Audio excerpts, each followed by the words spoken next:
Bonjour, c'est Cryptoï, j'espère que vous allez bien et je vous souhaite un joyeux Halloween parce qu'on est le 31 octobre 2024. Et oui, ça y est, octobre est terminé, en tout cas ce soir, et on va regarder ensemble si oui ou non cette clôture mensuelle va bien se passer et quelle est l'implication que ça aura dans les mois à venir et justement quelle est l'action du prix qu'on a vu hier qui est allé retester au niveau de BTC des niveaux clés. On va aborder tous ces points-là et en plus des news crypto, vous allez voir qui sont importantes à comprendre parce que c'est un momentum qui est en train de se créer autour des élections américaines et il va falloir ne pas le louper. Pour ceux qui ne me connaissent pas, je suis Cryptolyse, entrepreneur et investisseur crypto et on commence tout de suite les nouvelles avec un combat pour la réglementation. Clairement, on a des géants qui sont en train de se lever au niveau de la crypto contre la SEC. Nous avons Coinbase, A16Z qui est un énorme fonds spécialisé dans l'investissement crypto, nous avons Multicoin Capital, nous avons Paradigm et potentiellement plein d'autres qui sont en train de lancer des procès contre la SEC parce que il n'y a pas de loi suffisamment claire pour encadrer les cryptos. Alors ça c'est quelque chose qui est vieux comme le monde, façon de parler au niveau des cryptos, où en effet c'est un combat qui est long et dur. Mais pourquoi ils accélèrent maintenant? J'ai envie de vous dire, il y a plusieurs raisons. La première, c'est les élections américaines, forcément.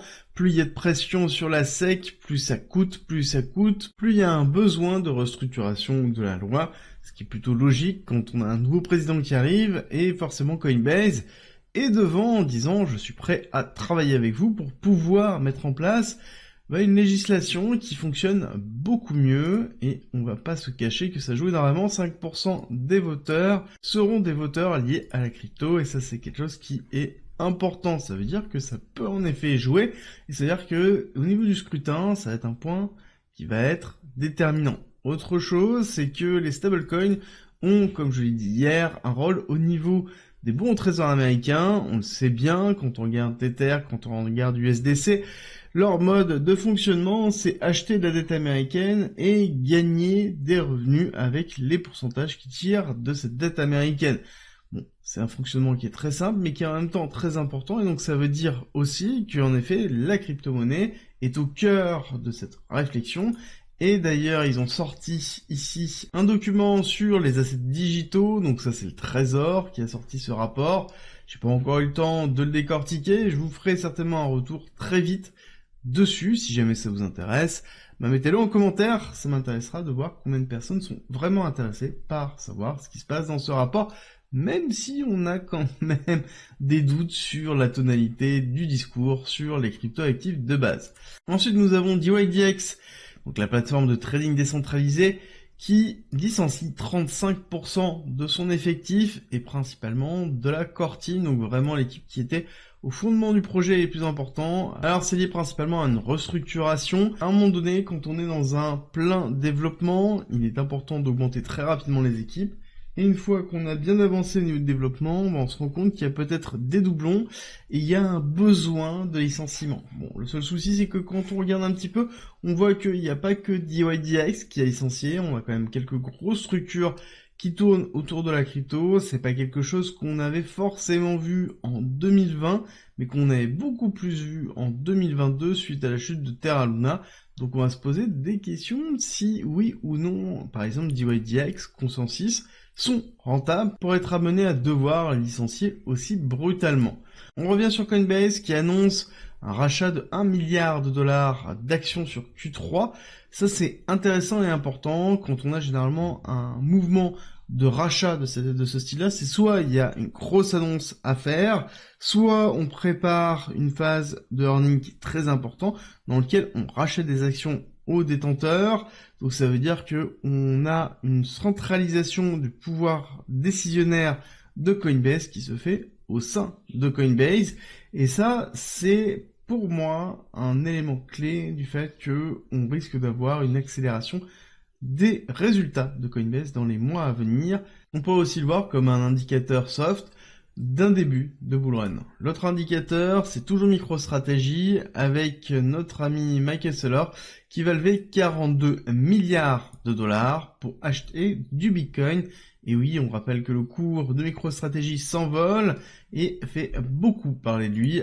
Par exemple, je vous ai fait une vidéo dessus il y a 4 jours, je vous invite à le regarder, dans lequel vous allez comprendre que, en effet, il y a un intérêt à avoir du micro-stratégie, pas forcément du Bitcoin, et ça peut être même un mix des deux, surtout quand on est un institutionnel. Quand on est un retail, c'est encore à part, mais en tant qu'institutionnel, il y a peut-être un intérêt à avoir une micro-stratégie, et quand on voit 42 milliards, ça fait beaucoup, mais vous allez comprendre que c'est pas tant que ça quand on va regarder les différents chiffres les différents chiffres des injections de liquidités institutionnelles dans les spots ETF qui font un vraiment plaisir sur cette semaine. Alors au niveau news, nous avons eu le PIB trimestriel qui a été un petit peu en dessous, mais malgré ça, le cours a très bien tenu, vous allez regarder dans quelques instants. Ce qui va être important, ça va être aujourd'hui, inscription chômage hebdomadaire, oui, surtout les PCE Core qui vont tomber, notamment celui ici, l'indice des prix à la consommation des ménages annuel septembre, 2,6 en prévisionnel, voir si on tient, et puis bien évidemment vendredi, fin de semaine, qui va être aussi important parce que on a le taux de chômage, le pays manufacturier qui va être encore une fois super important dans la validation ou non d'une potentielle récession aux USA. SP500, on bouge quasiment pas, par contre Nasdaq, réaction baissière hier et aujourd'hui, en anticipation des différents chiffres que l'on va avoir, principalement le PIB qui a fait mal, bon, il n'y a pas que ça, mais c'est quand même une grosse partie, et donc on pourrait se dire que ça a impacté BTC à la baisse. J'ai envie de vous dire, quand on regarde BTC sur Nasdaq, on voit qu'on continue à progresser, parce que ici, BTC a très bien tenu. Si on doit aller voir Bitcoin, on voit très bien qu'on a eu très peu d'impact au niveau de la base du Nasdaq.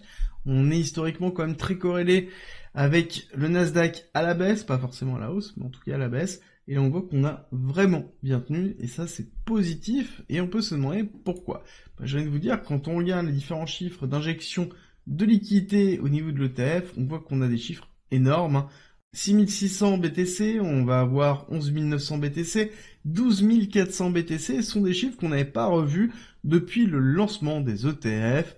Et ce qui est intéressant de voir, quand on décortique les chiffres, c'est que justement on n'a pas de sortie de BTC de Grayscale, donc on a une stabilisation à 219 BTC sur Grayscale Capital, alors qu'historiquement on avait beaucoup de ventes de ce côté-là, et donc on a uniquement de l'injection qui s'effectue, et on voit qu'on se dirige sur 70 milliards de dollars détenus dans les ETF, quasiment 1 million de BTC, je répète, 1 million de BTC, et on pourrait y arriver très vite, parce que quand on regarde, il ne reste que 29 000 BTC à aller chercher pour y arriver, donc c'est quasiment rien, bientôt 5% de la supply, et donc ça montre qu'il y a un retour d'intérêt. Ce retour d'intérêt se voit dans le prix, dans des phases d'accélération assez fortes, comme on a pu le voir dans la journée du 29 octobre, mais on voit qu'on maintient les prix ici, alors qu'on a un Nasdaq qui est en train de s'enfoncer, grâce principalement aux injections des ETF. J'ai envie de dire grâce, mais pas que, parce que on voit que techniquement, on a quand même quelque chose qui est très propre. On est en train de structurer ici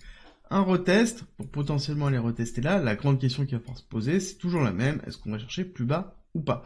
Ça, je vais focus et je vais vous donner deux éléments de réponse.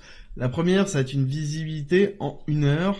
Pour moi, le retest obligatoire qu'on va devoir faire à un moment donné, c'est 70 ou 69 400, ici, dans la continuité de la première impulsion, dans laquelle on a cassé les 70 000 pour aller faire justement ce retest-là. Le fait qu'on aille retester ici cette partie, retester le break-off structure précédent me semble tout à fait logique, à minima. Et quand je vois un petit peu ce qui est en train de se faire ici sur ce momentum-là, ici, je me dis que c'est quand même très sexy. L'autre chose à prendre en considération, c'est qu'on a laissé ici un equal high qui se trouve ici. Ça veut dire quoi? Ça veut dire qu'on a laissé des liquidités qui sont toujours bien présentes, ces liquidités, et qui, à un moment donné, vont faire appel au prix pour aller chercher plus haut. Et c'est exactement ce que l'on voit aussi sur ce graphique, le graphique des liquidations. On voit qu'on structure beaucoup de shorts qui sont dessus, mais qu'à un moment donné, il y a peut-être à aller chercher du long. Donc, quand je regarde et que je cumule les deux, je me dis qu'il serait logique d'aller chercher un petit peu de liquidité ici pour repartir sur un rebond et chercher la liquidité qui s'est trouvée là, liquider tous les shorts qui se trouvent là pour ensuite aller casser la TH. Est-ce que ça va être effectué sur la clôture mensuelle? C'est la grande question qu'il va falloir se poser. En tout cas, ce qui est certain, c'est que ces clôtures mensuelles est vraiment important. On va se mettre en monthly pour bien comprendre la force de la typologie de bougie qu'on a là. Hop, on va retirer le graphique et on voit qu'on est quand même sur quelque chose qui est vraiment puissant, et surtout ça va être le deuxième mois depuis très longtemps en vert qu'on va avoir. La probabilité de ravaler toute la bougie, de se retrouver dans les 62 000 à la fin de la journée, quand même, est très faible. Et pour moi, quand je regarde cette typologie-là, si on clôture à cette zone-là, ce sera très positif. Idéalement, ce serait bien de clôturer au-dessus de la TH, on est tous d'accord.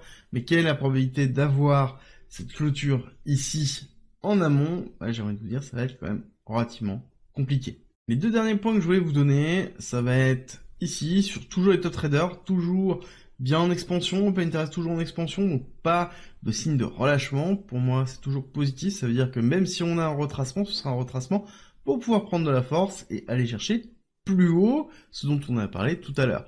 Dominance, on continue à travailler, on dépasse et on valide les 60%, donc pour moi on se dirige sur 61, voire potentiellement beaucoup plus haut, aller chercher encore et toujours de la dominance au niveau de BTC, ça veut dire que c'est BTC qui cannibalise les liquidités, et ça c'est quelque chose qui est vraiment symptomatique d'une période d'hyper-expansion, et c'est ce que l'on attend, et c'est ce que l'on souhaite au niveau de BTC, et de toute façon, dans tous les cas, ce que l'on attend maintenant, c'est la validation du départ, du grand départ, même si on a la validation de l'inversion de tendance, on le voit bien ici en monthly, le fait d'avoir fait le départ comme ça et d'avoir cassé toute cette zone-là nous montre que on est dans une phase d'accélération, et maintenant, ce qu'on attend, ça va être la rupture de la TH et une phase d'hyper-expansion. Est-ce qu'on doit faire un retracement maintenant ou accélérer maintenant? C'est la grande question qu'il va falloir se poser. Et encore une fois, je vous répète, il faut être patient. On a des signes, on a des validations qui sont arrivées. Ça ne veut pas dire que ça va arriver aujourd'hui, demain, mais dans tous les cas, on sait que là, on a fait un retournement et que c'est validé. Ça, c'est vraiment le plus important. Et d'ailleurs, si ça vous intéresse, vous avez accès à ma méthode d'investissement en 4 étapes dans lequel on se base sur le profil psychologique de l'investisseur pour déterminer son portefeuille, sa stratégie d'investissement, d'achat et de vente. C'est en commentaire en description si jamais ça vous intéresse. Et nous, on se retrouve très vite pour une nouvelle vidéo.